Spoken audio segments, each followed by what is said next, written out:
In our society now, it is hard to tell who is good from who is bad, because nowadays, criminality is becoming the new sophistication.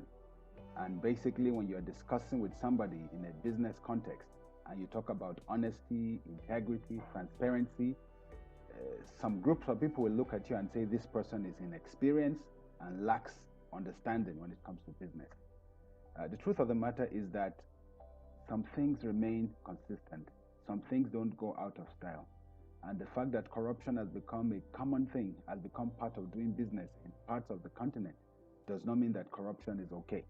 And there have been cases in the past where people claim that certain societies are built on corruption, that institutional corruption is what makes that society tick. And of course, this should be taken with a pinch of salt.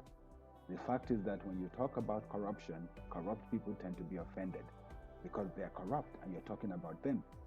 But the fact is that in a society whereby corruption is considered norm, then there's a big problem in the society.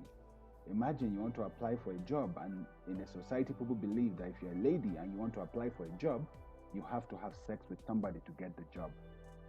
And that becomes the norm. And so just imagine you're a parent, you are a husband, and your wife wants to apply for a job in that company. Is it okay that she has to have sex with somebody?